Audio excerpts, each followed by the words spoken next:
So I've always wanted a pizza oven. I'm a bit barbecued out at the moment. I've done a lot of barbecuing and grilling, so I want to do something different for a bit. I'd love one of these like proper brick things, but I've got nowhere to put it. I want it to be portable anyway, so I can't go building some big cast concrete base and all of that. So these are popular, these little uni things. They're just sort of folded stainless. For me, I think they're too small. I would never buy one of those. They're clearly very popular and they work very well, but for me, I wouldn't buy one of them. They're just too small. So I could build something similar, but then I saw the Uni Pro, which is a lot bigger, and I noticed with this that they don't call it a pizza oven, they just call it an oven. So there's a lot of the marketing, they're showing cooking bread and cooking vegetables and steak. Here you go, there's cooking bread here, cooking steaks in pans and things like that. You know, they're not necessarily marketing it as a pizza oven specifically. I mean, that's all I do in it. I mean, I might do bread in it, but that's not really why I'm building it. So if we look at this thing, it's a similar shape to the original Uni. It's got these angles on it. I like the idea of this because it runs on kindling or charcoal or gas. I'm not really interested in running it on gas, but the idea of running it on kindling I think is a really neat thought, really. It's a good idea. There you go, you can see it there. So I started to draw something similar up. I found these heat bricks. These are clay based and not vermiculite based, because a lot of the heat bricks are vermiculite based, and I don't think they'd be as good at storing the heat as these will. These are 25mm thick, so they're an inch thick. They're 113 that way and I think 230 that way. If you do a grid of 2, so 2 this way and 4 this way, you'll get a perfect 460mm square, which is useful. So the cooking area of this oven is 460mm. It's going to have a steel shell. I think the Uni Pro is insulated, but it looks like it's got quite a thin shell there. I am doing a 6mm mild steel shell, so it's 6mm thick. It's got a similar shape to it, but you'll notice it's not as tall.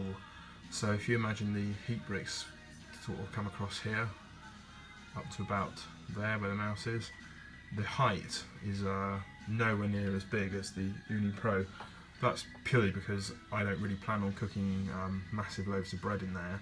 I just really want it for pizza, and in my mind the lower the ceiling the better, but, well, within reason, because we want to get the flames licking up the roof, and I want to get the flames closer to the pizza so that it does, you know, it cooks it properly. I don't want to have a huge cavernous cave, you know, with a big high ceiling.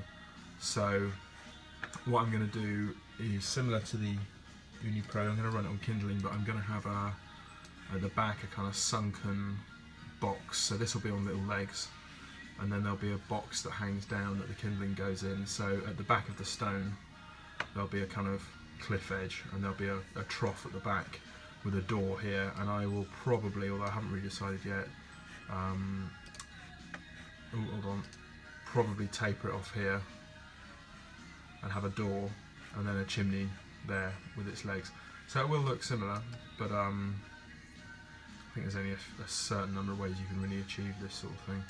So I did a drawing, there it is. So this shows I mean, this is going to be folded out of steel, but this is an extrusion effectively.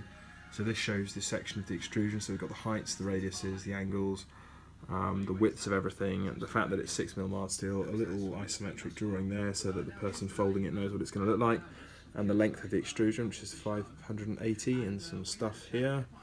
So I've taken that to my metal fabrication place. They're doing it tomorrow. I did promise myself that I wouldn't do any CNC or any like laser cutting or get any parts made for this professionally. But for the amount of money it costs to get that folded, it's like 20 quid more to get it folded than it is just to buy the steel and weld it myself. So I thought I may as well fold it, it'll look a lot nicer. So hopefully tomorrow I'll pick that up and we can start laying it out on the table downstairs, put the bricks in it and start planning everything. It's going to be good. So it's Monday and I sent the drawing for this shell off last week and I had a phone call saying it was done, so I went and picked it up. And over the weekend I've been playing around with the design a bit more, and I think it would help a lot to insulate this. And feeling it now, I mean it's thick, it's 6mm thick. And I put the bricks in just to kind of, so we can see what it will look like. But I do think that with a door on it and the chimney on it, I think it will struggle to maintain anything respectable without some insulation. So I drew this. This is a 4mm thick outer shell that will go over this with a 25mm gap. And I've ordered just off eBay some kiln insulation, ceramic fibre kiln insulation. So what I will do is weld a base onto this that sticks out at the sides. So weld that on, put the kiln insulation over, and then lower the shell, the second shell, over the top to trap the insulation between, and then weld it down the sides, and then make a frame that goes over to trap the wool inside the shell. This does cause complications because the exhaust, I've drawn a circle, it's hard to see, but the exhaust is basically going to go there. So that will need to be welded on, and then the second shell will have to fit over it. And I plan on doing an exhaust with a kind of turned over kind of truck end. So that will be complicated because I won't be able to thread the outside over, so I might have to weld the turnover bit on afterwards or something. I'll have to think about how to do that. It does create some other issues, not very many. It's mostly just a case of once it's welded up, it'll just be as normal. Obviously once it's got the wool inside, cutting into it with an angle grinder or drilling into it's going to be difficult because the drill or the grinder will pull all the insulation out and get caught. And so hopefully I'll be able to make this shell, and then everything else is added to it. I'll just weld on, as normal, and the fact that it's insulated won't make any difference. So I obviously need to make a door that goes in the gap with a little window so you can see your food cooking away, burning, whatever. And the exhaust goes there, and the firebox is about that much, and it sinks down a bit. I did look at doing a secondary combustion firebox, but I just couldn't be bothered. I started drawing it up and I just thought, nah, can't be arsed with that. Also, I kind of think that you need an inefficient combustion to give you the smoke and the wood flavour, otherwise what's the point? So yeah, that's it for the moment. So I will take this drawing over to the Metal Fab people, give them some cash, and hopefully they'll have that folded up the next day or so, and then I can start putting it together. Outside shell of the oven won't be ready till later this week. It's Wednesday today, so I'm guessing that means Friday. So I can't really do anything on that, but I'm kind of raring to go on this now. So pretty much the only thing I can do is cut the hole for the exhaust stack. So I made the exhaust stack already. I did another video about that because it's kind of an interesting process to get all the angles cut right. So to cut the hole in the top, I'm going to cut it with the plasma cutter, and I've 3D printed a little plastic guide that looks like this. So the diameter of the exhaust stack is 76mm, and the tip on the plasma cutter, which is one of them, is 7.6mm. So I added 2mm, so I went to 78, then I added 7.6mm to the diameter, which will put the centre of the nozzle on centre. So when you follow this around with the plasma cutter, the cut, like the curve of the cut, will be 78mm diameter. So I've printed this out, it's downstairs in the oven now. I'll show some video of that in a minute. But this has got a step here, which is 80mm from the centre, because don't forget I've got to cut 2 holes. So the holes need to be in the right place so that when you put the top shell on top, it lines up and the exhaust goes through and it doesn't, jam against the side or anything like that. It's got to look nice. So what we need to do is get that printed and cured, and then line that up. There's a centre line here that marks the centre. So line that up on the bottom shell, put the plasma cutter in, whiz round, and hopefully the middle will just come out as a perfect hole. Should do. I don't know if the 3D printed plastic is going to take the heat, but it should do.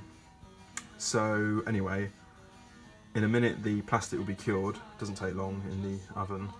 and I'll get it set up and we'll cut one hole out. I don't want to do multiple attempts in case the template doesn't last. So I don't want to do a trial on a scrap bit in case it melts the template. Because if it melts the template, at least if it cuts one useful hole, I'll just print another one and it's not too bad. But if I melt the template doing a test hole, then I've achieved nothing. So we'll see. So here's the little guide printed out. This was printed on a Form 2, which is a liquid material system. And usually with this sort of thing, you would print it on a support structure. So imagine like a scaffolding or a wooden roller coaster type structure. But because this is just a little thing for my pizza oven project, I didn't want to waste the time or the material, so I printed it straight on the bed like this. I've never done this before, so I don't know if it's going to come off. It might break when it comes off, I don't know. So we'll pop it off now and see how it looks. So I managed to get the little ring off the plate, but unfortunately I cracked it in one area as I did it. So what I've done is I've glued it back together using some wet resin from one of the very nearly empty cartridges from the machine.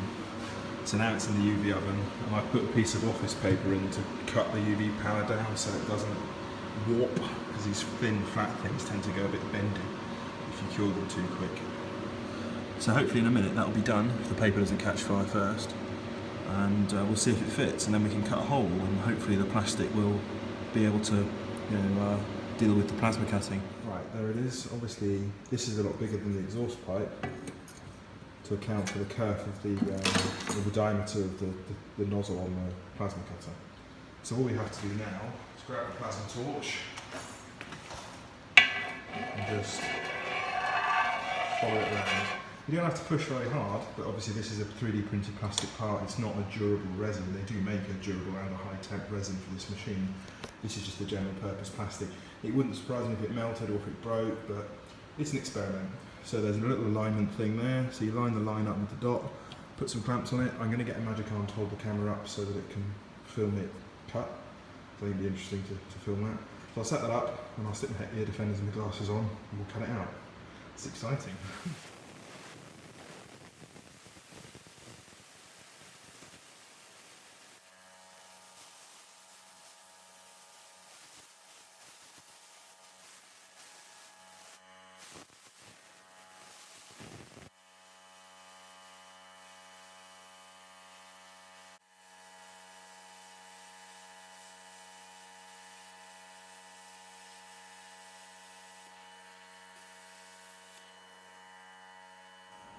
So that was a success.